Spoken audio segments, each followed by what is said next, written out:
Good evening all, welcome to Enline Academy and നമ്മൾ CSIR JRF net JRF ക്ലാസ്സിൻ്റെ CSIR എക്സാമിൻ്റെ first class ആണ്. Cell biology എന്ന് പറഞ്ഞിട്ടുള്ള സബ്ജക്റ്റിലെ ഫസ്റ്റ് ക്ലാസ് ആണ് ഇന്നത്തേത്. ആൻഡ് നമ്മൾ തുടങ്ങുന്നത് മെംബ്രെയിൻ സ്ട്രക്ചർ വെച്ചിട്ടാണ്. മെംബ്രെയിൻ സ്ട്രക്ചറും അതായത് പ്ലാസ്മ മെംബ്രെയിൻ ഒരു ലൈഫിൻ്റെ ബേസിക് യൂണിറ്റ് ആണ് സെൽ എന്ന് പറയുന്നത്. And simple and basic unit and also that is the main complex part of a life. I mean ഒരു ഓർഗാനിസത്തിൻ്റെ ഏറ്റവും കോംപ്ലക്സ് ആയിട്ടുള്ള പാർട്ടും ഏറ്റവും സിമ്പിൾ ആയിട്ടുള്ള പാർട്ടും എന്ന് പറയുന്നത് സെൽ തന്നെയാണ്. ഓക്കെ, അപ്പോൾ സെൽ മെംബ്രെയിൻ എന്ന് പറയുന്നത് സെല്ലിനെ കവർ ചെയ്തിരിക്കുന്ന, അതായത് സെല്ലിന് മറ്റുള്ള സെൽസിനായിട്ട് അല്ലെങ്കിൽ സറൗണ്ടിങ്സിനായിട്ടുള്ള ഒരു ബാരിയറാണ് സെൽ മെംബ്രെയിൻ അല്ലെങ്കിൽ പ്ലാസ്മ മെംബ്രെയിൻ എന്ന് പറയുന്നത്. സോ ആ മെംബ്രെയിൻ്റെ സ്ട്രക്ചറും അതുപോലെ തന്നെ അതിൻ്റെ ഫങ്ഷനും ഇങ്ങനെ ഒരു ടോപ്പിക്കാണ് നമുക്ക് സിലബസിൽ തന്നിട്ടുള്ളത്. സോ ചാപ്റ്റർ തുടങ്ങുന്നത് മെംബ്രെയിൻ സ്ട്രക്ചർ വെച്ചിട്ട് തന്നെയാണ്. അപ്പം നമുക്ക് നോക്കാം. ഓക്കെ, സോ ഫസ്റ്റ് നമുക്ക് സെൽ ബയോളജി എന്താണെന്ന് ജസ്റ്റ് ഒരു ചെറിയൊരു ഇൻട്രൊഡക്ഷൻ നോക്കാം. And cells are the fundamental units of life. It is to cell biology the study of structure, function and behaviour of cells. Okay, membrane അതുപോലെ തന്നെ cellular ഓർഗനൈസേഷൻ്റെ main പാർട്ടാണ് cell എന്ന് പറയുന്നത്. ദെൻ സെല്ലിൻ്റെ സ്ട്രക്ചർ അതുപോലെ തന്നെ അതിനകത്തുള്ള സെല്ലിൻ്റെ സ്ട്രക്ചർ എന്ന് ഉദ്ദേശിക്കുന്നത് എൻറ്റയർ സെല്ല്, അതായത് ബൗണ്ടറി വരും, സെൽ മെംബ്രെയിൻ വരും, സെല്ലിനകത്തുള്ള സൈറ്റോപ്ലാസം, അതിനകത്തുള്ള കോൺസ്റ്റിറ്റ്യുവൻസ്, പിന്നെ സെല്ല് ഓർഗനലിസ്, ലൈക്ക് നമ്മൾ ചെറുപ്പം തൊട്ടേ പഠിക്കുന്നതാണ് mitochondria, power house of cell എന്ന് പറഞ്ഞിട്ട് അല്ലേ. മൈറ്റോകോൺട്രിയ ഉണ്ട്, ലൈസോസോം ഉണ്ട്, റൈബോസോം, ഗോൾഗി, അങ്ങനെ കുറേ ഓർഗനലിസ് ഉണ്ട്. അവർക്ക് ഓരോ ഓർഗൻസിനും ഓരോ ഫങ്ഷൻസ്, സ്പെസിഫിക് ആയിട്ടുള്ള ഫങ്ഷൻസ് ഉണ്ട്. ചില ഓർഗൻസ് ഒരു സീക്വൻഷ്യൽ മാനറിലാണ് ഫങ്ഷൻ ചെയ്യുന്നത്, അതായത് ഓരോ ഓർഗൻ്റെ ഫങ്ഷൻ കഴിഞ്ഞ് അതിൻ്റെ ബാക്കി ഫങ്ഷനാണ് അടുത്ത ഓർഗൻ ചെയ്യുന്നത്. അങ്ങനെ പ്രോട്ടീൻ സിന്തസിസിലാണ് ഇത് വരുന്നത്, നമുക്ക് പഠിക്കാം. അങ്ങനെ കുറച്ച് ഫങ്ഷൻ കണക്റ്റഡ് ആയിട്ടുള്ള ഫങ്ഷൻസ് ചെയ്യുന്ന ആൾക്കാരുണ്ട്, ഇൻഡിവിജ്വൽ ഫങ്ഷൻ ചെയ്യുന്ന ആൾക്കാരുണ്ട്, സെല്ലിനെ പ്രൊട്ടക്റ്റ് ചെയ്യുന്ന ആൾക്കാരുണ്ട്. അങ്ങനെ കുറേ അധികം ആൾക്കാർ ഒരു സെല്ലിനകത്ത് നമുക്ക് കാണാൻ പറ്റും. സെല്ലിനകത്ത് മാത്രമല്ല, സെൽ മെംബ്രെയിനകത്ത് നമുക്ക് കുറേ അധികം molecules, proteins, lipids, carbohydrates, cholesterols, അങ്ങനെ കുറേ kind of variety of molecules നമുക്ക് സെൽ മെംബ്രെയിനിൽ കാണാൻ പറ്റും. Okay, so the key to every biological problem must finally be solved in the cell. For every living organism is at some time has been a cell. E.B. Wilson എന്ന് പറയുന്ന ഒരു pioneer cell biologist, അതായത് ഒരു എന്താ പറയുക, സെല്ലിനെ കുറിച്ച് പഠിക്കാൻ തുടങ്ങിയ കാലത്തുള്ള ഒരു നമുക്കൊരു പണ്ടത്തെ ഒരു സയൻറ്റിസ്റ്റ്. ഓക്കെ, അതാണ് പൈനിയർ സയൻറ്റിസ്റ്റ് എന്ന് ഉദ്ദേശിക്കുന്നത്. ഏകദേശം ആദ്യ കാലഘട്ടങ്ങളിൽ സെല്ലിനെ കുറിച്ച് പഠിക്കുന്ന ആദ്യ കാലഘട്ടങ്ങളിൽ ഉണ്ടായിരുന്ന ഒരു സയൻറ്റിസ്റ്റാണ് E.B. വിൽസൺ എന്ന് പറയുന്നത്. അദ്ദേഹത്തിൻ്റെ ഒരു കോട്ടാണ് ഇവിടെ തന്നിരിക്കുന്നത്. ഓക്കെ, നമ്മുടെ ഓർഗാനിസത്തിന്, അതായത് ഒരു എൻറ്റയർ ഓർഗാനിസത്തിനെ കുറിച്ച് പഠിക്കുകയാണെങ്കിൽ it's better to starts with a cell. Okay, സെല്ലാണ് ഏറ്റവും കോംപ്ലക്സ് ആയിട്ടുള്ള പാർട്ടും എല്ലാ പ്രോബ്ലത്തിനുള്ള സൊല്യൂഷൻസും അടങ്ങിയിരിക്കുന്നതും സെല്ലിൽ തന്നെയാണ്. ഓക്കെ, സോ അതൊരു നല്ലൊരു കോട്ടായിരുന്നു, അത് കാരണം എടുത്തിട്ടതാണ്. ഓക്കെ, പഠിക്കാനൊന്നുമില്ല അതിൽ. നമുക്ക് തുടങ്ങാം. പ്ലാസ്മ മെംബ്രെയിൻ എന്താണെന്ന് സ്ട്രക്ചർ നമുക്ക് ഡീറ്റെയിൽ ആയിട്ട് പോകേണ്ടതുണ്ട്. ഓക്കെ, അപ്പോൾ അതുകൊണ്ട് നമുക്ക് ഫങ്ഷനിൽ നിന്ന് തുടങ്ങാം. ഫങ്ഷൻ നമ്മളെപ്പോഴും പഠിക്കുമ്പോൾ സിമ്പിളായിട്ടുള്ള കാര്യങ്ങൾ അല്ലെങ്കിൽ കുഞ്ഞു കാര്യങ്ങൾ ആദ്യം പഠിക്കാൻ നോക്കുക. ഓക്കെ, അത് കഴിഞ്ഞ് കോംപ്ലക്സിലേക്ക് പോകുമ്പോൾ നമുക്ക് പെട്ടെന്ന് മടുക്കത്തില്ല. മറ്റേതാകുമ്പോൾ നമ്മൾ ആദ്യം തന്നെ പോയി കോംപ്ലക്സ് പഠിക്കാൻ തുടങ്ങിക്കഴിഞ്ഞാൽ അല്ലെങ്കിൽ ഭയങ്കര ടഫായിട്ടുള്ളത് പഠിക്കാൻ തുടങ്ങിക്കഴിഞ്ഞാൽ ഇറ്റ്സ് ലൈക്ക് നമുക്ക് പെട്ടെന്ന് മടുക്കും. ഓക്കെ, പെട്ടെന്ന് നമുക്ക് എന്താ പറയുക, നമുക്കൊരു കഴിവില്ല എന്നുള്ളൊരു തോന്നൽ അങ്ങനെ അധികം വരും. ഓക്കെ, അപ്പോൾ അതുകൊണ്ട് എപ്പോഴും ചെറുതിൽ നിന്ന് തുടങ്ങുക. അപ്പം നമുക്കും ഫങ്ഷനിൽ നിന്ന് തുടങ്ങുക ആദ്യം. അതാകെ കുറച്ചേ ഉള്ളൂ, ഒരു പേജേ ഉള്ളൂ. അപ്പോൾ ഫങ്ഷൻ നോക്കാം. പ്ലാസ്മ മെംബ്രെയിൻ എന്താണെന്ന് നമുക്ക് ഒരു ഐഡിയ ഉണ്ടല്ലോ, പണ്ട് തൊട്ടേ പഠിക്കുന്ന സിംഗർ ആൻഡ് നിക്കോൾസിൻ്റെ ഫ്ലൂയിഡ് മോസൈക്ക് മോഡലും അങ്ങനെയുള്ള കാര്യങ്ങളൊക്കെ നിങ്ങൾക്ക് അറിയാമെന്ന് ഞാൻ വിചാരിക്കുന്നു. ഓക്കെ, MSc കഴിഞ്ഞ പിള്ളേരാണ് നിങ്ങൾ. ഓക്കെ, അപ്പോൾ പ്ലാസ്മ മെംബ്രെയിൻ നോക്കുകയാണെന്നുണ്ടെങ്കിൽ, അതിൻ്റെ ഫംഗ്ഷൻ നോക്കുകയാണെന്നുണ്ടെങ്കിൽ സെല്ലിനെയും സെൽ ഓർഗനലിസിനെയും എൻക്ലോസ് ചെയ്യുന്നതാണ് അവരുടെ ഒന്നാമത്തെ ഫംഗ്ഷൻ. ഓക്കെ, ഒരു ബാരിയർ പോലെ ആക്ട് ചെയ്യുന്നു. അതുപോലെ തന്നെ ബൗണ്ടറിനെ ഡിഫൈൻ ചെയ്യുന്നു. സെല്ലിൻ്റെ ബൗണ്ടറി, അതായത് സെൽ സൈറ്റോപ്ലാസം, സെൽ ഓർഗനൽസും അതെല്ലാത്തിനെയും കവർ ചെയ്ത് അതിന് മറ്റുള്ള അല്ലെങ്കിൽ സറൗണ്ടിങ് സറൗണ്ടിങ്സിൽ നിന്നൊരു ബൗണ്ടറി ക്രിയേറ്റ് ചെയ്യുന്നതാണ് ഇവിടെ സെൽ മെംബ്രെയിൻ അല്ലെങ്കിൽ പ്ലാസ്മ മെംബ്രെയിൻ എന്ന് പറയുന്നത്. And it maintains the essential difference between the cytosol and the extra cellular environment. Okay, cytosol എന്ന് പറയുന്നത് സെല്ലിനകത്തുള്ള ഫ്ലൂയിഡ് കണ്ടൻ്റ് ആണ്. ഓക്കെ, എക്സ്ട്രാ സെല്ലുലാർ എൻവയോൺമെൻറ്റ് എന്ന് പറയുന്നത് സെല്ലിന് പുറത്തുള്ളതാണ്. എക്സ്ട്രാ സെല്ലുലാർ, സെല്ലിന് പുറത്ത്, എക്സ്ട്രാ മീൻസ് എക്സ്റ്റേണൽ എന്നാണ് ഉദ്ദേശിക്കുന്നത്. നമ്മളെപ്പോഴും പഠിക്കുമ്പോൾ ഇത് എൻ്റെ ഒരു ടിപ്പാണ്, എൻ്റെ ഒരു ടിപ്പ് എന്നല്ല, നമ്മൾ പറയുമ്പോൾ ഇങ്ങനെ, അതായത് നമുക്കൊരു വേർഡ് കിട്ടിക്കഴിഞ്ഞ് കഴിഞ്ഞാൽ അതിൽ നിന്ന് അതിനെ ഡിഫൈൻ ചെയ്യാൻ പറ്റുകയാണെങ്കിൽ ദാറ്റ്സ് വിൽ ബി ബെറ്റർ. നമുക്ക് കുറേ ക്വസ്റ്റ്യൻസ് അതിൽ നിന്ന് അങ്ങനെ ആൻസർ ചെയ്യാൻ പറ്റും. ഓക്കെ, ഇപ്പോൾ എക്സ്ട്രാ സെല്ലുലാർ എന്ന് പറയുമ്പോൾ സെല്ലിന് പുറത്തുള്ള എൻവയോൺമെൻറ്റ്. ഓക്കെ, അങ്ങനെ വേർഡ്സുകൾ അങ്ങനെ നിങ്ങൾക്ക് പഠിക്കാൻ പറ്റുകയാണെങ്കിൽ അതിനൊരു വഴിയേ ഉള്ളൂ. പുതിയ പുതിയ വേർഡ്സ് കാണുമ്പോൾ അതിനെ സ്പ്ലിറ്റ് ചെയ്തിട്ട് അതിൻ്റെ അർത്ഥം എന്താണെന്ന് ഒന്ന് ഗൂഗിൾ ചെയ്ത് നോക്കുക. ഓക്കെ, പിന്നെ ആ വേർഡ് എവിടെയെങ്കിലും വരുമ്പോൾ വേറെ ഏതെങ്കിലും വേർഡിനായിട്ട് കമ്പൈൻ ചെയ്ത് വരുമ്പോൾ നമുക്ക് ആ വേർഡിൻ്റെ അർത്ഥം അറിയാം, പിന്നെ മറ്റേ വേർഡിൻ്റെ അർത്ഥം അറിയാമെന്നുണ്ടെങ്കിൽ നമുക്ക് ആ വേർഡ് ഡിഫൈൻ ചെയ്യാൻ പറ്റി. ഓക്കെ, അപ്പോൾ maintains the essential difference between cytosol and extra cellular environment. Plasma membrane ഇല്ലെങ്കിൽ it cell could not evolve as an individual self-replicating unit. അതായത് നമ്മൾ എവല്യൂഷൻ ഡിഗ്രിക്കും പി ജിക്കും എല്ലാം പഠിച്ചിട്ടുണ്ട് എവല്യൂഷൻ. അതായത് ആദ്യം ഒരു സെല്ലെന്നുള്ള രൂപമൊന്നും ഉണ്ടായിരുന്നില്ല. ഫസ്റ്റ് ജനറ്റിക് മെറ്റീരിയൽ ഫോം ചെയ്തതിന് ശേഷം ആ ജനറ്റിക് മെറ്റീരിയലിനെ RNA ആണെന്നാണ് വിശ്വസിക്കുന്നത്. ഹൈഡ്രോതെർമൽ വെൻസിലൊക്കെയാണ് അത് ഫോം ചെയ്തത്. സീഡ്, അതായത് കടലിൻ്റെ അടിത്തട്ടിൽ, സീബിഡെന്ന് ഓക്കെ, കടലിൻ്റെ അടിത്തട്ടിലാണ് അത് ആദ്യം ഫോം ചെയ്തത്. അപ്പോൾ ഈ RNA ഫോം ചെയ്തപ്പോൾ RNAനെ കവർ ചെയ്തിട്ട് അല്ലെങ്കിൽ അതിനെ പ്രൊട്ടക്റ്റ് ചെയ്യാൻ വേണ്ടിയിട്ടൊരു ലിപ്പിഡ് വെസിക്കിൾ പോലത്തെ ഒരു സ്ട്രക്ചർ ഫോം ചെയ്തു. അത് പിന്നീട് ഡെവലപ്പ് ചെയ്തിട്ടൊരു സെല്ലിൻ്റെ എന്താ പറയുക, സെല്ലിൻ്റെ പോലെ ഒരു സ്ട്രക്ചറായി മാറിയതാണ്. സെല്ല് അങ്ങനെയാണ് ഫോം ചെയ്തത്. ഓക്കെ, അപ്പോൾ ആദ്യം ഈ സെല്ല് ഫസ്റ്റ് തന്നെ ഒരു സെല്ല് പൊട്ടിമുളച്ചുണ്ടായി അങ്ങനെയല്ല. ഓക്കെ, അപ്പോൾ അത് സെല്ലിൻ്റെ പ്ലാസ്മ മെംബ്രെയിൻ അല്ലെങ്കിൽ ആ ഒരു ബൗണ്ടറി ഡിഫൈൻ ചെയ്തില്ലെങ്കിൽ ഒരിക്കലും ഒരു സെൽഫ് റെപ്ലിക്കേറ്റിംഗ് യൂണിറ്റ് ആയിട്ട് നമ്മുടെ സെല്ല് മാറില്ലായിരുന്നു. ഓക്കെ, മെംബ്രെയിൻസാണ് അവരെ മറ്റുള്ള എൻവയോൺമെൻറ്റിൽ നിന്ന് സെപ്പറേറ്റ് ചെയ്തതും ജീനോമിനെ അല്ലെങ്കിൽ നമ്മുടെ ജനറ്റിക് മെറ്റീരിയലിനെ പ്രൊട്ടക്റ്റ് ചെയ്തതും എന്താണ്, സെൽ മെംബ്രെയിൻ ആണ്. പിന്നെ ion gradients across membranes established by the activities of specialised membrane proteins and it can be used to synthesize ATP to drive transport selected solutes across the membrane as in nerve cell, muscle cells to produce transmit electric signal. ഞാൻ just വായിച്ചു പോയതാണ്. അതായത് വേറൊരു function എന്ന് പറയുന്നത് plasma മെംബ്രെയിനിൽ അല്ലെങ്കിൽ cell മെംബ്രെയിനിൽ കുറേ membrane proteins നമുക്ക് കാണാൻ പറ്റും. Proteins, amino acid basic unit ആയിട്ടുള്ള പോളിമറാണ് പ്രോട്ടീൻസ് എന്ന് പറയുന്നത്. അപ്പോൾ പ്രോട്ടീൻസ് പറയുമ്പോൾ ഡിഫറെൻറ്റ് അല്ലെങ്കിൽ വെറൈറ്റി ഓഫ് പ്രോട്ടീൻസ് നമുക്ക് കാണാൻ പറ്റും. അവരുടെ ഫംഗ്ഷൻ, ഈച്ച് പ്രോട്ടീൻ്റെ ഫംഗ്ഷൻ ഡിഫറെൻ്റ് ആയിരിക്കും. ഓക്കെ, ഒരേപോലത്തെ പ്രോട്ടീൻസ് ഉണ്ടാവും, ഇല്ല എന്നല്ല, പക്ഷേ വെവ്വേറെ സ്ട്രക്ചർ വരുമ്പോൾ അവരുടെ ഫംഗ്ഷൻ അതിനനുസരിച്ച് മാറും. ഓക്കെ, ഇപ്പോൾ ഒരു ഫംഗ്ഷൻ നോക്കുകയാണെങ്കിൽ നമ്മൾ ATP സിന്തസൈസ് ചെയ്യാൻ യൂസ് ചെയ്യുന്നുണ്ട് സെൽ മെംബ്രെയിനിൻ്റെ എന്താ പറയുക, സെൽ മെംബ്രെയിനിൽ. പിന്നെ ഇത് വരുന്നത് മൈറ്റോകോൺട്രിയൽ മെംബ്രെയിനിലാണ് കേട്ടോ. പ്ലാസ്മ മെംബ്രെയിനിൽ ATP സിന്തസിസ് ഇല്ല. ദെൻ ഇല്ലെന്നാണ് എൻ്റെ വിശ്വാസം. ഒന്ന് കൺഫേം ചെയ്തേക്കൂ കേട്ടോ നിങ്ങൾ. So it can be used to synthesize ATP in mitochondrial membrane.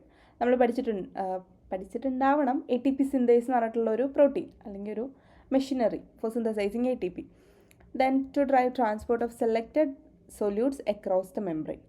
Cell membrane എന്ന് പറയുന്നത് നമ്മൾ പറഞ്ഞൊരു ബാരിയറാണ്. പുറത്തുള്ള എൻവയോൺമെൻറ്റിനെ സെല്ലിൽ നിന്ന് പ്രൊട്ടക്റ്റ് ചെയ്യുന്ന, അല്ലെങ്കിൽ സെല്ലിനെ പുറത്തു നിന്നുള്ള എൻവയോൺമെൻറ്റിൽ നിന്ന് പ്രൊട്ടക്റ്റ് ചെയ്യുന്ന ആൾക്കാരാണ് സെൽ മെംബ്രെയിൻ. സോ അവരൊരു ബാരിയറായിട്ട് ആക്ട് ചെയ്യുന്നു.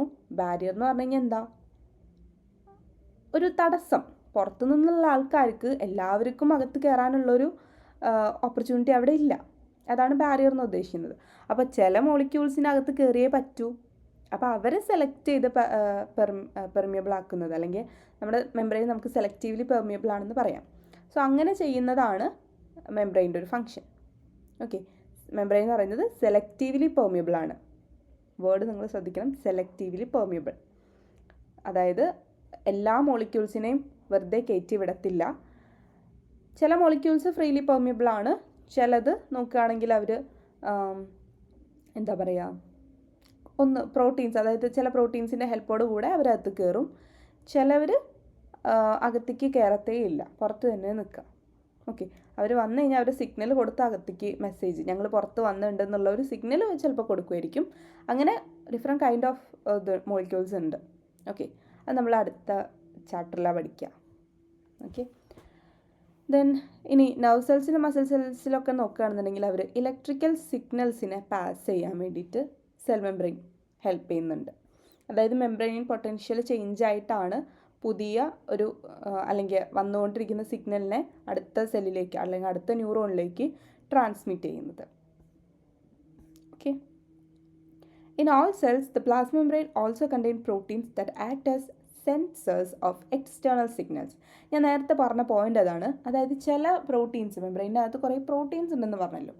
അപ്പോൾ ഇതിൽ ചിലത് എന്ത് ചെയ്യും, പുറത്തുനിന്ന് വരുന്ന ആൾക്കാർക്ക് അവരെ ഒരിക്കലും അകത്തേക്ക് കടത്തി വിടില്ല. അതായത് ചില മോളിക്യൂൾസ് പുറത്ത് വന്ന് നിൽക്കത്തേ ഉള്ളൂ, അവരകത്തേക്ക് കടത്തി വിടാനുള്ള ഒരു സംവിധാനം നമ്മുടെ സെല്ല് ഉണ്ടാക്കിയിട്ടില്ല. അങ്ങനെ വരുമ്പോൾ അവർ വന്നു എന്ന് സെല്ലിനകത്തുള്ളവരെ അറിയിക്കണ്ടേ, അതിന് വേണ്ടിയിട്ടാണ് സെൽ സിഗ്നലിംഗ് നടക്കുന്നത്. ഓക്കെ, സെൽ സിഗ്നലിംഗ് അതായത് പുറത്ത് വന്നിട്ടുള്ളൊരു, അതിന് നമ്മൾ ലിഗാൻഡ് എന്നാണ് വിളിക്കുക. നമ്മൾ പഠിക്കും കേട്ടോ, സെൽ സിഗ്നലിംഗ് ഡീറ്റെയിൽ ആയിട്ട് പഠിക്കാനുണ്ട്.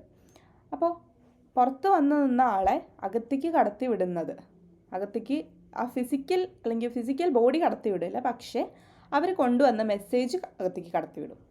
സോ അങ്ങനെ പുറത്ത് വന്ന ആളെ സെൻസ് ചെയ്യുന്ന പ്രോട്ടീൻസ് ഉണ്ട്, അവരാണ് നമ്മൾ സെൻസേഴ്സ് എന്ന് പറയുന്നത്. റിസപ്റ്റേഴ്സ് എന്നാണ് നമ്മൾ അവരെ വിളിക്കുക. ചില proteins that act as A sensors of external signals, allowing the cells to change its behavior in response to environmental cues, including signals from other cells. തൊട്ടടുത്തുള്ള സെൽസിൽ നിന്നാവാം സിഗ്നൽ വന്നത്, അല്ലെങ്കിൽ പുറത്തുനിന്ന് എൻവയോൺമെൻറ്റിൽ നിന്നായിരിക്കാം വന്നത്. ഓക്കെ, എന്തായാലും അതിനെ സെൻസ് ചെയ്ത് അകത്തേക്ക് വിടുന്ന ചില പ്രോട്ടീൻസും കാണാം. അപ്പോൾ ഇങ്ങനെ കുറേ ഫങ്ഷൻസ് മെംബ്രെയിൻ്റെ ഉണ്ട്, ഇനിയും ഫങ്ഷൻസ് ഉണ്ട്. ഓക്കെ, നമുക്ക് പിന്നെ പഠിക്കാം. ഇനി നമ്മൾ സ്ട്രക്ചർ നോക്കാം, പ്ലാസ്മ മെംബ്രെയിൻ്റെ സ്ട്രക്ചർ. നമ്മൾ നോക്കുകയാണെങ്കിൽ എല്ലാ ബയോളജിക്കൽ മെംബ്രെയിനും ഒരു ജനറൽ സ്ട്രക്ചർ ഉണ്ടാവും. അതിനാണ് it is a very thin film of lipid and protein molecules that is held together mainly by non covalent interaction. ഇത് നിങ്ങൾ ശ്രദ്ധിക്കണം കേട്ടോ. ഇങ്ങനെ ഓരോ പോയിന്റ്, അതായത് ഇത് ടെക്സ്റ്റിൽ അതേ സെൻറ്റൻസ് ആണ്, ചിലപ്പോൾ നിങ്ങൾക്ക് എക്സാമിന് ടെക്സ്റ്റിൽ അതേ സെൻറ്റൻസ് തരും, എന്നിട്ട് ഇവിടെ നോൺ കോവാലൻ്റ് എന്നാണ് ഇപ്പോൾ തന്നിരിക്കുന്നത്, സോറി, നമുക്ക് ചിലപ്പോൾ തരുന്നത് കോവാലൻ്റ് ഇൻട്രാക്ഷൻ എന്നായിരിക്കും. അപ്പോൾ അവിടെയാണ് തെറ്റിപ്പോവുക. ബാക്കി എല്ലാ സെൻറ്റൻസും എക്സാക്റ്റ് അതേപോലെ ആയിരിക്കും, പക്ഷേ ഇങ്ങനെ ഒരു പോയിന്റ് മാത്രം വ്യത്യാസപ്പെടുത്തി തരും. സോ അത് നമ്മളില്ലാതിരിക്കാൻ വേണ്ടി ടെക്സ്റ്റ് നന്നായി വായിക്കണം. ഞാൻ അത്യാവശ്യം ഡീറ്റെയിൽ ആയിട്ട് തന്നെയാണ് നോട്ട് ഉണ്ടാക്കിയിരിക്കുന്നത്, ടെക്സ്റ്റിലെ പോയിൻറ്റ്സ് എല്ലാം ഇൻക്ലൂഡ് ചെയ്തിട്ടുണ്ട്. സോ ബാക്കി സബ്ജക്റ്റ് വായിച്ച് നിങ്ങൾക്ക് ടൈം ഇല്ലെങ്കിൽ ഇതിൽ ടൈം കളയാൻ ഞാൻ പറയില്ല, പക്ഷെ എന്നാലും എൻ്റെ ഒരു ഉറപ്പിനും നിങ്ങളുടെ ഒരു ഉറപ്പിനും വേണ്ടിയിട്ട് ടൈം ഉണ്ടാക്കി നിങ്ങൾ ടെക്സ്റ്റ് വായിക്കുക കേട്ടോ. സെൽ ബയോളജിയും മോളിക്കുലാർ ബയോളജിയും അതുപോലെ തന്നെ എക്കോളജി, ഈ 3 സബ്ജക്റ്റ് നിങ്ങൾ ടെക്സ്റ്റ് വായിച്ചേ മതിയാവും, മസ്റ്റായിട്ട് വായിച്ചേ മതിയാവും. ഓക്കെ, ദെൻ ചിലപ്പോൾ ഈ നോട്ടിൽ ഞാൻ ചിലപ്പോൾ ഇൻക്ലൂഡ് ചെയ്യാത്ത ഏതെങ്കിലും ഒരു പോയിന്റ് നിങ്ങൾക്ക് ചിലപ്പോൾ ഇമ്പോർട്ടൻ്റ് ആയിട്ട് തോന്നിയിരിക്കാം വായിക്കുമ്പോൾ. അപ്പോൾ അത് നോക്കി നിങ്ങൾ നോട്ട് ചെയ്ത് വെക്കാം. ജസ്റ്റ് നിങ്ങളത് വായിച്ചു പോയാൽ തന്നെ നിങ്ങളുടെ മൈൻഡിൽ അത് ഫീഡാവും. ട്രസ്റ്റ് മീ, ഒരു വട്ടം നിങ്ങളത് വായിച്ചിട്ടുണ്ടെങ്കിൽ നിങ്ങൾക്കത് ക്വസ്റ്റ്യനിൽ വരുമ്പോൾ നിങ്ങൾക്കത് ആൻസർ ചെയ്യാൻ പറ്റും. നമുക്ക് എക്സാക്റ്റ് പാരഗ്രാഫ്, എക്സാക്റ്റ് സെൻറ്റൻസ് അതേപോലെ ഒന്നും വേണ്ട, ജസ്റ്റ് അതൊരു ഓർമ്മയുണ്ടായി ആ വേർഡ് കിട്ടിയാൽ തന്നെ നമുക്ക് കണക്ട് ചെയ്യാൻ പറ്റിക്കഴിഞ്ഞാൽ ഇറ്റ്സ് ലൈക്ക് ജാക്ക് പോട്ടാണ്. ഓക്കെ, സോ നമ്മൾ പറഞ്ഞു എല്ലാ മെംബ്രെയിൻ്റെ സ്ട്രക്ചർ ഒരു കോമൺ ആയിട്ടുള്ള ലിപ്പിഡ് ആൻഡ് പ്രോട്ടീൻ മോളിക്യൂൾസ് കൊണ്ടാണ് ഉണ്ടാക്കിയിരിക്കുന്നത്. ആൻഡ് ഓൾസോ അവർ held together by non covalent interactions. നിങ്ങൾ മോളിക്കുലാർ ഇൻട്രാക്ഷൻസ് എന്ന് പറഞ്ഞിട്ടുള്ളൊരു ടോപ്പിക് ഉണ്ട്, അത് പഠിച്ചിട്ടായിരിക്കും ചിലപ്പോൾ ഇത് പഠിക്കുക, അറിയത്തില്ല. എന്നാലും നോൺ കോവാലൻ്റ് ഇൻട്രാക്ഷൻസും കോവാലൻ്റ് ഇൻട്രാക്ഷൻസും ഒക്കെ നിങ്ങളതിൽ പഠിക്കും. ഓക്കെ, എന്നാലും ഇത് പറയാൻ നോൺ കോവാലൻ്റ് ഇൻട്രാക്ഷൻ എന്ന് പറഞ്ഞിട്ടുണ്ടെങ്കിൽ ബോണ്ടിങ് ഫോം ചെയ്യുന്നില്ല, ജസ്റ്റ് ഒരു ഇൻട്രാക്ഷൻ മാത്രം, നോൺ കോവാലൻ്റ് ഇൻട്രാക്ഷൻ മാത്രം. Then cell membranes are dynamic fluid structures and most of their molecules move about in a plane of the membrane. അതായത് ഡൈനാമിക് ആണ്, അതായത് change ചെയ്തുകൊണ്ടിരിക്കുന്നതാണ്. Then fluid സ്ട്രക്ചറാണ്, ഒരു fluid നേച്ചറാണ് നമുക്ക് cell നോക്കിക്കഴിഞ്ഞ് കഴിഞ്ഞാൽ കാണാൻ പറ്റുന്നത്. ഓക്കെ, നമ്മുടെ സിംഗർ ആൻഡ് നിക്കോൾസൺ പ്രപ്പോസ് ചെയ്ത മോഡലും അത് തന്നെയാണ്. Okay, then and most of their molecules move about in A plain of the membrane. അവിടെ ഒരു കാര്യം കൂടെ ശ്രദ്ധിക്കണം, സെൽ മെംബ്രെയിനകത്ത് ഈ ലിപ്പിഡും പ്രോട്ടീനും മാത്രമല്ല വേറെയും മോളിക്യൂൾസ് ഉണ്ട്, പ്ലസ് ഇവർക്കെല്ലാം മൂവ്മെൻ്റ് ഉണ്ട്. അതായത് എല്ലാവരും ഇപ്പോൾ അങ്ങോട്ടും ഇങ്ങോട്ടും ചാടിക്കളിച്ച് നിൽക്കുന്നതല്ല ഉദ്ദേശിച്ചത്. ഇവർ പാർഷ്യലി മൂവ്മെൻറ്റ് കാണിക്കുന്നുണ്ട് and specific type of movement ആണ് ഇവർ കാണിക്കുന്നത്. പഠിക്കും. ഓക്കെ, അപ്പോൾ കോമൺ സ്ട്രക്ചറാണ്, നോൺ കോവലൻ്റ് ഇൻട്രാക്ഷൻ ആണ്. നോൺ കോവലൻ്റ് എന്ന് പറഞ്ഞു കഴിഞ്ഞാൽ ഇലക്ട്രോൺസ് ഷെയർ ചെയ്യുന്നില്ല, ജസ്റ്റ് ഒരു ഇൻട്രാക്ഷൻ മാത്രം, ഇലക്ട്രോസ്റ്റാറ്റിക് ഇൻട്രാക്ഷൻ മാത്രം. ദെൻ ഓൾസോ അവർ ഫ്ലൂയിഡ് സ്ട്രക്ചറാണ്. ഓക്കെ, ഇത്രയും മനസ്സിലാക്കുക. ഇനി നമുക്ക് സ്ട്രക്ചർ. ഓക്കെ, ഇങ്ങനെ ആയിരിക്കാം നമുക്കൊരു ക്രോസ് സെക്ഷൻ, ഇങ്ങനെയാണ് ഒരു ക്രോസ് സെക്ഷൻ എടുക്കുമ്പോൾ നമുക്ക് കിട്ടുന്നത്. ഒരു സെൽ മെംബ്രെയിൻ്റെ ക്രോസ് സെക്ഷൻ എടുക്കുമ്പോൾ നമുക്ക് കിട്ടുന്നൊരു സ്ട്രക്ചറാണ്.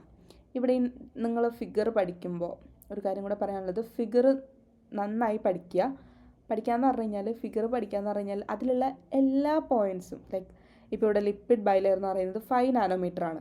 ചോദിച്ചിട്ടുണ്ട് ഒരു വട്ടം ക്വസ്റ്റ്യൻ, 5 നാനോമീറ്റർ എന്നുള്ളത് ഒരു വട്ടം ക്വസ്റ്റ്യൻ ചോദിച്ചിട്ടുണ്ട്. അത് ക്വസ്റ്റ്യൻ ചോദിച്ചത് ഇങ്ങനെയായിരുന്നു, മെംബ്രെയിനെ കുറിച്ചിട്ട് ഒരു 4 സ്റ്റേറ്റ്മെൻറ്റ് തന്നു. ആ 4 സ്റ്റേറ്റ്മെൻറ്റിൽ ഏത് സ്റ്റേറ്റ്മെൻറ്റൊക്കെയാണ് ട്രൂ എന്ന് ചോദിച്ചിട്ടായിരുന്നു ക്വസ്റ്റ്യൻ. അവിടെ ലിപ്പിഡ് ബൈലെയറിന് 20 നാനോമീറ്റർ ആയിരുന്നു എന്ത് കൊടുത്തത്, ഓപ്ഷനിൽ കൊടുത്തത്. ഒരു സെൻറ്റൻസിൽ ലിപ്പിഡ് ബൈലെയർ കൺസിസ്റ്റ് ഓഫ് ഇത്ര ലിപ്പിഡ് പ്രോട്ടീൻ സംഭവങ്ങളൊക്കെ ഉണ്ട്, പ്ലസ് അവരുടെ നാനോമീറ്റർ, അതായത് വിഡ്ത്ത് എന്ന് പറയുന്നത് 20 നാനോമീറ്റർ എന്നായിരുന്നു കൊടുത്തിരുന്നത്. പക്ഷെ അല്ല, ഇറ്റ്സ് 5 നാനോമീറ്റർ. ഓക്കെ, അപ്പോൾ അങ്ങനെ സ്ട്രക്ചർ പഠിക്കുമ്പോൾ, പിക്ചർ പഠിക്കുമ്പോൾ ഇതും കൂടെ ശ്രദ്ധിക്കുക നിങ്ങൾ. ഓക്കെ, ദെൻ പിന്നെ ഒരു കാര്യം കൂടെ ശ്രദ്ധിക്കുക, ഫുട് നോട്ട്സ് എന്തായാലും നിർബന്ധമായിട്ടും വായിച്ചിരിക്കണം. ടെക്സ്റ്റ് വായിക്കുമ്പോൾ നിങ്ങൾ പാരഗ്രാഫ്സ് വായിക്കുന്നതിനേക്കാൾ ഇമ്പോർട്ടൻ്റ് ആണ് പിക്ചറും അതിൻ്റെ ഫുട് നോട്ട്സും വായിക്കുന്നത്. ഞാനിവിടെ കൊടുത്തിരിക്കുന്ന എല്ലാ പിക്ചറിലും മാക്സിമം ഫുട് നോട്ട്സ് ഇൻക്ലൂഡ് ചെയ്യാൻ നോക്കിയിട്ടുണ്ട്. ഇനി അഥവാ ഇല്ലെങ്കിലും നിങ്ങൾ വായിക്കുക കേട്ടോ. ഓക്കെ, ദെൻ ഇവിടെ ഒരു ഇലക്ട്രോൺ മൈക്രോഗ്രാഫ് ടെക്നിക്സ് നിങ്ങൾക്ക് ആ ടൈമിൽ പഠിച്ചു പോകാൻ പറ്റുകയാണെങ്കിൽ നല്ലതായിരിക്കും. ഓരോ ടെക്നിക്സ് എന്തിനാണ് യൂസ് ചെയ്യുന്നത് എന്നുള്ളത് നിങ്ങൾക്ക് ഫർദർ. നമ്മുടെ ഇന്നത്തെ ക്ലാസ് എന്ന് പറയുന്നത് ശരിക്കും ഒരു ഇൻട്രൊഡക്ടറി ക്ലാസ് ആയിരിക്കും. അപ്പോൾ ഇടയിൽ ഞാൻ കുറേ പോയിൻറ്റ്സ് എക്സ്ട്രാ പുറത്തുനിന്ന് പറയും, വിഷമം വിചാരിക്കരുത്. നിങ്ങൾക്ക് അതെല്ലാം ആവശ്യമുള്ള പോയിൻറ്റ്സാണ്, അതുകൊണ്ടാണ് പറയുന്നത് കേട്ടോ. ഓക്കെ, അപ്പോൾ നമ്മൾ ഇതിൽ സ്ട്രക്ചർ പഠിക്കുമ്പോഴൊക്കെ അവരെങ്ങനെയാണ് ആ സ്ട്രക്ചറിനെ എടുത്തത്, അതായത് ഒരു സെല്ലെന്ന് പറയുന്നത് നമുക്ക് കണ്ണിലിട്ടാൽ കാണാത്തൊരു സാധനമാണ്. അതിനെ സെപ്പറേറ്റ് ചെയ്ത് അതിൻ്റെ മെംബ്രെയിൻ എടുത്ത് ആ മെംബ്രെയിൻ്റെ ക്രോസ് സെക്ഷൻ എടുത്ത് എന്നൊക്കെ പറയുമ്പോൾ നിങ്ങളൊന്ന് ആലോചിച്ച് നോക്ക് എന്തൊക്കെ പണി എടുത്തിട്ടുണ്ടാവുമെന്ന്. ഓക്കെ, അപ്പോൾ ആ പണികൾ എന്തൊക്കെയാണെന്ന് ജസ്റ്റ് നിങ്ങളൊന്ന് പഠിച്ചു വെക്കുക. എന്തൊക്കെ ടെക്നിക്സാണ് അവിടെ യൂസ് ചെയ്തത്, എങ്ങനെയാണ് അത് വിസിബിൾ ആയത്. ഓക്കെ, ഇതൊക്കെ നോക്കി പഠിച്ചു വെച്ച് കഴിഞ്ഞാൽ ഒരു ഉപകാരം എന്ന് പറയുന്നത്, JRF കിട്ടിക്കഴിഞ്ഞാൽ നിങ്ങൾക്ക് ഇൻ്റർവ്യൂവിന് പോകുമ്പോൾ നിങ്ങൾക്ക് തന്നെ ഒരു കോൺഫിഡൻസ് ഉണ്ടാവും. അവർ ക്വസ്റ്റ്യൻ ചോദിക്കുന്നത് മിക്കതും ആപ്ലിക്കേഷൻ ലെവലിലായിരിക്കും. അപ്പോൾ നിങ്ങൾക്ക് അത് ഇപ്പോഴേ പഠിച്ചു പോകുമ്പോൾ, തുടക്കത്തിലേ ഇങ്ങനെ പഠിക്കുകയാണെങ്കിൽ it will be better. Okay, നമുക്ക് പറ്റാത്ത കാര്യങ്ങളാണ് നമ്മൾ നിങ്ങൾക്ക് പറഞ്ഞു തരുന്നത്. സോ അത് അതേപോലെ ഫോളോ ചെയ്യാൻ നോക്കുക. എല്ലാം പറ്റണമെന്നൊന്നുമില്ല, എന്നാലും മാക്സിമം ട്രൈ ചെയ്യാം. ഓക്കെ, സോ നമുക്കിവിടെ 2 വ്യൂസ്, എയും ബി എന്ന് പറഞ്ഞിട്ട് 2 പിക്ചറുണ്ട്. ഒരു പിക്ചർ ഒരു ബ്ലാക്ക് ആൻഡ് വൈറ്റ് ആണ്, കുറച്ച് എന്താ പറയുക ക്ലാരിഫിക്കേഷനും മാഗ്നിഫിക്കേഷനും ഒക്കെ കുറവായിട്ടുള്ള പിക്ചറാണ്. രണ്ടാമത്തേന്ന് പറഞ്ഞു കഴിഞ്ഞാൽ ഒരു കമ്പ്യൂട്ടറൈസ്ഡ് പിക്ചറാണ്, അല്ലാതെ ഒരു റിയൽ പിക്ചറല്ല. ആദ്യത്തെ ഒരു റിയൽ പിക്ചറാണ്. ഓക്കെ, ഫസ്റ്റത്തേത് ഒരു ഇലക്ട്രോൺ മൈക്രോഗ്രാഫ് അതിൽ നിന്ന് എടുത്ത പിക്ചറാണ്. RBCയുടെ സ്ട്രക്ചറാണത്. അതിൻ്റെ സെക്ഷൻ എടുത്തിട്ട് മെംബ്രെയിനാണ് ആ കാണുന്നത്. ഓക്കെ, ഇവിടെ ഈ കാണുന്നത് മെംബ്രെയിനാണ്. ആൻഡ് രണ്ടാമത്തെ പിക്ചർ എന്ന് പറയുമ്പോൾ ഒരു 3 ഡയമെൻഷണൽ വ്യൂ, ഇതിനെ വെച്ചിട്ട് ഇതിൽ നിന്ന് കിട്ടിയ ഡാറ്റ ഒക്കെ വെച്ചിട്ട് ഒരു 3 ഡയമെൻഷണൽ വ്യൂ ഉണ്ടാക്കിയതാണ്. അതിനകത്ത് പ്രോട്ടീൻസ്, ഈ കാണുന്ന റെഡ് കളറിലുള്ള എല്ലാം ലിപ്പിഡാണ്. ലിപ്പിഡ് എന്ന് പറഞ്ഞിട്ടുണ്ടെങ്കിൽ നമുക്കറിയാം, നമുക്ക് 4 മാക്രോ മോളിക്യൂൾസ് ആണ് ഉള്ളത്. Proteins, lipids, carbohydrates, then nucleic acid. Okay, ഇതൊരു ക്വസ്റ്റ്യൻ ആയിരുന്നു ഇൻ്റർവ്യൂവിന്. മാക്സിമം ഞാൻ ക്ലാസ് എടുക്കുമ്പോൾ ക്വസ്റ്റ്യൻസ് ഷെയർ ചെയ്യാൻ നോക്കാം. ഓക്കെ, ഏതൊക്കെ മാക്രോ മോളിക്യൂൾസ് ആണുള്ളതെന്നുള്ള ബേസിക് ക്വസ്റ്റ്യൻസും അവർ ചോദിക്കും. സോ അങ്ങനെ നമുക്ക് ഓക്കെ, ലിപ്പിഡ്സും പ്രോട്ടീൻസും, ഈ കാണുന്നത്, ഈ പച്ച കളറിൽ കാണുന്നത് പ്രോട്ടീൻസാണ്. അതല്ലാതെ ഇവിടെ കുഞ്ഞതായിട്ട് കാണുന്ന പച്ച കളറും പ്രോട്ടീൻസാണ്. 2-3 ടൈപ്പ് പ്രോട്ടീൻസ് ഉണ്ട്, നമ്മൾ പഠിക്കും അത്. ലിപ്പിഡ്സ് നോക്കുകയാണെന്നുണ്ടെങ്കിൽ ഫോസ്ഫോ ലിപ്പിഡ് മോളിക്യൂൾസ് ആണ്, ഒരു ഫോസ്ഫേറ്റ് ഗ്രൂപ്പ് അറ്റാച്ച് ചെയ്തിട്ടുള്ള ലിപ്പിഡ് മോളിക്യൂൾസ് ആണ് കാണാൻ പറ്റുക. ലിപ്പിഡ് ബൈലെയറിൻ്റെ ആ ഒരു എന്താ പറയുക മെഷർമെൻറ്റ് എന്ന് പറയുന്നത് 5 നാനോമീറ്റർ ആണ്. ഓക്കെ, ദെൻ ഈ കാണുന്ന ഈ രണ്ട് ലെയറാണ് ഇത്. ഓക്കെ, ഒരു മെംബ്രെയിൻ എന്ന് പറയുന്നത് ഒരു ലിപ്പിഡ് ബൈലെയറാണ് എന്ന് പറഞ്ഞാൽ 2 ലിപ്പിഡ് മോളിക്യൂൾസ്, ഒരു സെറ്റ് ഇത്, ഒരു സെറ്റ് ഇത്. ഓക്കെ, ക്ലിയർ ആയെന്ന് വിചാരിക്കുന്നു. ഇനി എന്തുകൊണ്ടാണ് ഇത്രയധികം ലിപ്പിഡ്സ്? നമ്മളിപ്പോൾ അതിൽ പ്രോട്ടീൻ നോക്കിയപ്പോൾ ആകെ ഈ റെഡ് കളറാണ്, എല്ലാം ലിപ്പിഡ്സ് ആണ്. പ്രോട്ടീൻസ് പറയുന്നത് ഈ പച്ച കളർ മാത്രമേ ഉള്ളൂ. അപ്പോൾ പ്രോട്ടീൻസ് ഭയങ്കര കുറവാണ്. എന്തുകൊണ്ടാണ് ലിപ്പിഡ്സിനെ യൂസ് ചെയ്തത്? എന്തുകൊണ്ടാണ് പ്രോട്ടീൻസിനെ യൂസ് ചെയ്യാഞ്ഞത്? Here is the reason. Hydrophilic molecules, ഇത് വായിക്കുന്നതിനായിട്ട് ഇപ്പോൾ ഞാൻ സിമ്പിളി കാര്യം പറഞ്ഞുതരാം. ലിപ്പിഡ്സ് എന്ന് പറഞ്ഞിട്ടുണ്ടെങ്കിൽ അവർ വെള്ളത്തിനായിട്ട് അല്ലെങ്കിൽ വാട്ടറിനായിട്ട് എനിമീസാണ്, ശത്രുതയുള്ള ആൾക്കാരാണ്. വെള്ളം വന്നു കഴിഞ്ഞാൽ ഈ ലിപ്പിഡ് മോളിക്യൂൾസ് എല്ലാം കൂടെ ഒരുമിച്ച് നിന്ന് വെള്ളത്തിനെ പുറത്താക്കും. ഓക്കെ, അല്ലെങ്കിൽ വെള്ളത്തിനെ ഉള്ളിലാക്കിയിട്ട് ഇവരും എല്ലാവരും കൂടെ ഒരു എന്താ പറയുക കേജ് പോലത്തെ ഒരു സ്ട്രക്ചർ ഫോം ചെയ്യും. ഓക്കെ, നമുക്കറിയാം നമ്മുടെ ഫസ്റ്റ് ലൈഫ് അല്ലെങ്കിൽ ഫസ്റ്റ് സെല്ല് ഉണ്ടായത് സീലാണെന്ന് നമ്മൾ ഇതുവരെ പഠിച്ചത് അതാണ് അല്ലേ. സീലാണ് ഇതുവരെ പ്രൂവൻ എന്ന് പറഞ്ഞു കഴിഞ്ഞാൽ എക്സ്പെരിമെൻ്റ് വൈസ് പ്രൂവ് ചെയ്തതെല്ലാം ഫസ്റ്റ് ലൈഫ് ഉണ്ടായത് അല്ലെങ്കിൽ ഫസ്റ്റ് സെല്ല് ഉണ്ടായത് വാട്ടറിലാണെന്നാണ് പ്രൂവ് ചെയ്തത്. സോ ആ ടൈമിൽ ലിപ്പിഡ് മോളിക്യൂൾസ് എന്ത് ചെയ്തു, ഈ ജനറ്റിക് മെറ്റീരിയൽ ഫോം ചെയ്തപ്പോൾ അവരെ പുറത്തു നിന്ന് അല്ലെങ്കിൽ സറൗണ്ടിങ് എൻവയോൺമെൻറ്റിൽ നിന്നും കൺസേർവ് ചെയ്യാൻ ഏറ്റവും ബെസ്റ്റ് മാർഗം എന്ന് പറയുന്നത് ലിപ്പിഡ്സ് കൊണ്ട് കവർ ചെയ്യുക എന്നുള്ളതായിരുന്നു. ഓക്കെ, അങ്ങനെയാണ് എനിക്ക് മനസ്സിലായത് ഇത് വായിച്ചപ്പോൾ. സോ അതുകൊണ്ടാണ് ലിപ്പിഡ്സ് എന്ത് ചെയ്തത്, ലിപ്പിഡ് ബൈലെയർ ഫോം ചെയ്തിട്ട് സെല്ലിനൊരു ബാരിയർ ഫോം ചെയ്തത്. ഓക്കെ, ദെൻ നോക്കാം. Hydrophilic molecules dissolve readily in water because they contain charged groups or uncharged polar groups that can form either favorable electrostatic interaction or hydrogen bonds with the water molecule. Okay, hydrophilic molecules എന്ന് പറഞ്ഞിട്ടുണ്ടെങ്കിൽ വാട്ടറിനായിട്ട് loving ആയിട്ടുള്ള molecule. Hydrophobic എന്ന് പറഞ്ഞിട്ടുണ്ടെങ്കിൽ phobia means fear. അപ്പോൾ hydrophobic എന്ന് പറഞ്ഞിട്ടുണ്ടെങ്കിൽ വാട്ടറിനോട്, hydro means water, hydrophobic എന്ന് പറഞ്ഞിട്ടുണ്ടെങ്കിൽ വാട്ടറിനോട് ഫിയർ ഉള്ളത്. ഓക്കെ, അതാണ് ലിപ്പിഡ് മോളിക്യൂൾസ്. ഹൈഡ്രോഫിലിക് മോളിക്യൂൾസ് വാട്ടറിൽ വേഗം ഡിസോൾവ് ചെയ്യും. കാരണം എന്താ, വാട്ടറിന് ഇഷ്ടമുള്ള ആൾക്കാരാണ് അല്ലേ. Water because the contain charged groups അല്ലെങ്കിൽ അൺചാർജ്ഡ് പോളാർ ഗ്രൂപ്പ്സ്. എന്താണ് ചാർജ്ഡ് ഗ്രൂപ്പ്സ്?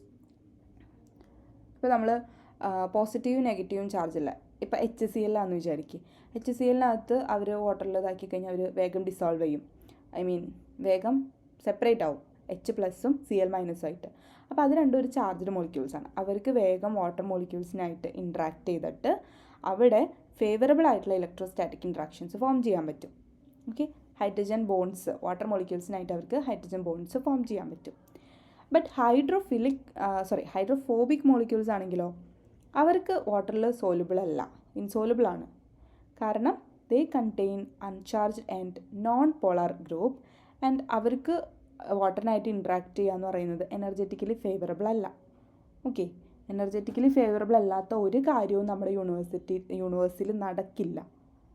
ഓക്കെ, നമുക്ക് ലോ ഓഫ് തെർമോഡൈനാമിക്സ് ഒക്കെ പഠിക്കാൻ, ഇപ്പോൾ അതൊന്നും വേണ്ട, ഞാൻ ജസ്റ്റ് പറഞ്ഞതാണ്. ലോ ഓഫ് തെർമോഡൈനാമിക്സിൽ നമുക്ക് കുറേ പഠിക്കാനുണ്ട്.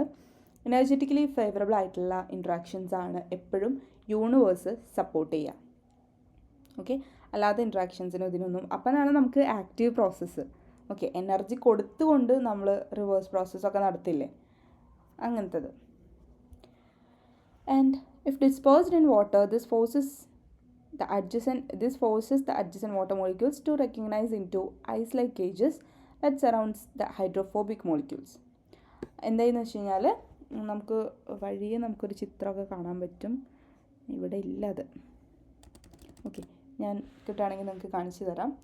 അതായത് ഈ ഹൈഡ്രോഫോബിക് മോളിക്യൂൾസിനെ വെള്ളത്തിലിട്ട് കഴിഞ്ഞാൽ സിമ്പിൾ, നമ്മൾ എണ്ണ എടുത്ത് വെള്ളത്തിലൊഴിക്കുന്നു, എന്താ ഉണ്ടാവുക, ആ എണ്ണ അല്ലെങ്കിൽ ആ വെളിച്ചെണ്ണ, പാരച്യൂട്ടിൻ്റെ എണ്ണ, എന്തെങ്കിലും എണ്ണ എടുത്ത് വെള്ളത്തിൽ ഒഴിച്ച് കഴിഞ്ഞാൽ ആ ഓയിൽ ഡ്രോപ്ലെറ്റ്സ് അവരിങ്ങനെ സെപ്പറേറ്റ് ചെയ്ത് നിൽക്കും അല്ലേ.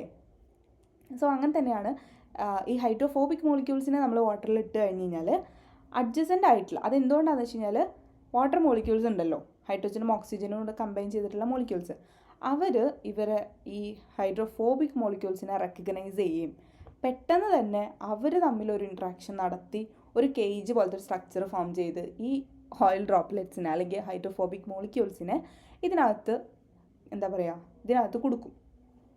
ഓക്കെ, ഒരു കേജ് ലൈക്ക് സ്ട്രക്ചർ ആര് ഫോം ചെയ്യും? വാട്ടർ ഫോം ചെയ്യും. അതിനകത്ത് ഈ ഓയിൽ ഡ്രോപ്ലെറ്റ്സിനെ അല്ലെങ്കിൽ ഹൈഡ്രോഫോബിക് മോളിക്യൂൾസിനെ റെക്കഗ്നൈസ് ചെയ്ത് കഴിഞ്ഞാൽ അതിനെ ഇതിനകത്ത് പിടിച്ചു വയ്ക്കും. ഓക്കെ, സോ അവർക്ക് ഇൻട്രാക്ട് ചെയ്യാൻ പറ്റത്തില്ല. And because these cage structures are more ordered than surrounding water, their formation increases the free energy. അപ്പോൾ അവിടെ ഫ്രീ എനർജി കിട്ടുകയും ബാക്കിയുള്ള റിയാക്ഷൻസ് അതേപോലെ നടക്കുകയും ചെയ്യും. Okay, then this entropic free energy cost is minimized. However, if the hydrophobic molecules or the hydrophobic portion of amphiphilic molecules cluster together so that the smallest number of water molecules is affected. അതായത് പെട്ടെന്നൊരു oil droplets അല്ലെങ്കിൽ ഒരു hydrophobic molecules ഈ water മോളിക്യൂൾസിൻ്റെ ഇടയിൽ വന്ന് വീണ് കഴിഞ്ഞാൽ ഇവർക്കതൊരു energy cost അല്ലെങ്കിൽ ഒരു അവരുടെ ആ ഒരു സിസ്റ്റത്തിനെ അത് ബാധിക്കും. ഏത് സിസ്റ്റത്തിന്? വാട്ടർ മോളിക്യൂൾസിൻ്റെ സിസ്റ്റത്തിന്. സോ അതില്ലാതിരിക്കാൻ വേണ്ടിയിട്ട് ഈ വന്ന് വീണ ഓയിൽ ഡ്രോപ്ലെറ്റ്സിനെ വേഗം തന്നെ ഈ വാട്ടർ മോളിക്യൂൾസ് കവർ ചെയ്യും. അങ്ങനെ വരുമ്പോൾ ഇവർക്ക് ഫ്രീ എനർജി പിന്നെയും കിട്ടും. വാട്ടർ മോളിക്യൂൾസിന് ഫ്രീ എനർജി കിട്ടും. അതിൻ്റെ തെർമോഡൈനാമിക്സും കാര്യങ്ങളൊന്നും ഞാൻ നോക്കിയിട്ടില്ല, അതൊന്നും നമുക്ക് വേണ്ട. ഓക്കെ, ഇനി നിങ്ങൾക്ക് പഠിക്കണം നിർബന്ധമാണെങ്കിൽ ടെക്സ്റ്റിലൊന്നും ഇല്ല കേട്ടോ, ഇത്രയേ ഉള്ളൂ ടെക്സ്റ്റിൽ. ഇത് ബ്രൂസിൻ്റെ ടെക്സ്റ്റാണ്, അത് ഞാൻ പറയാൻ മറന്നു. സെൽ ബയോളജിക്ക് നമ്മൾ ബ്രൂസ് ഉണ്ട്, അതേപോലെ തന്നെ ലോഡിഷ് ഉണ്ട്, പിന്നെ കാർപ്പിൽ പക്ഷേ നമ്മളുടെ ഈ ECM ഒക്കെയാണ് നന്നായിട്ടുള്ളത്. ബാക്കി ഈ ടോപ്പിക്കിനൊക്കെ ബ്രൂസും ലോഡിഷും ആണ് നല്ലത്. ഓക്കെ, അപ്പോൾ വായിക്കുന്നുണ്ടെങ്കിൽ ബ്രൂസും ലോഡിഷും വായിക്കാം കേട്ടോ. ഇത് ബ്രൂസ് ടെക്സ്റ്റാണ്, അതിനകത്തില്ല എങ്ങനെയാണ് തെർമോഡൈനാമിക്സ് ഒന്നുമില്ല. അപ്പോൾ ഫ്രീ എനർജി ഇവർക്ക് കിട്ടും, വാട്ടറിന് ഫ്രീ എനർജി കിട്ടും. അങ്ങനെ ഇവർ ഇവരുടെ സിസ്റ്റം ഒന്നും കൂടെ സ്റ്റഡി ആവുകയും ചെയ്യും. സോ അതുകൊണ്ടാണ് ഈ ഓയിൽ വെള്ളത്തിൽ വന്ന് വീണ് കഴിഞ്ഞാൽ ഇങ്ങനെ ഒരു സെപ്പറേറ്റ് ചെയ്ത് നിൽക്കുന്നത്. ഇപ്പോൾ ചേമ്പിലയിൽ വെള്ളം വീണ് കഴിഞ്ഞാൽ ഇത് തന്നെയാണല്ലോ അവസ്ഥ. അവിടെ ഒരു വാക്സി കോട്ടിംഗ് ഉണ്ട് ചേമ്പിലയുടെ ഫ്രണ്ടിൽ അല്ലെങ്കിൽ ചേമ്പിലയുടെ ആ ഒരു സർഫസിൽ. അവിടെ വെള്ളം വന്ന് വീണ് കഴിഞ്ഞാൽ അവർ സെപ്പറേറ്റ് ചെയ്ത് നിൽക്കുന്നതിൻ്റെ കാരണം ഇത് തന്നെയാണ്.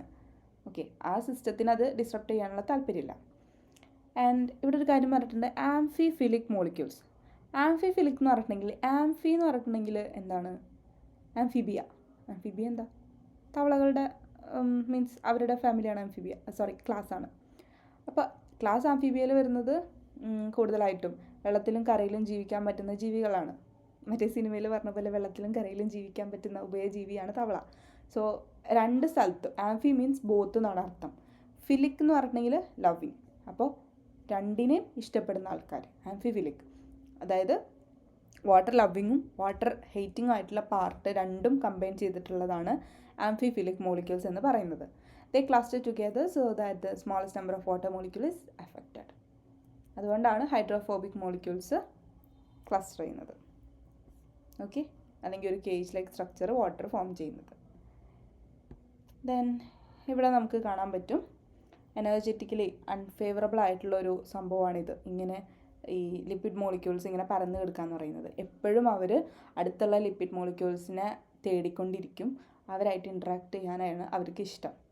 പിന്നെ planar phospholipid bilayer, hydrophobic tails, white layer. അതായത് ഇവിടെ ഈ കാണുന്ന ഈ കളർ ഉണ്ടല്ലോ, കളർഡ് ആയിട്ടുള്ള പോർഷൻ എന്ന് പറയുന്നത് ലിപ്പിഡ്സിൻ്റെ ഹെഡ് ഗ്രൂപ്പാണ്.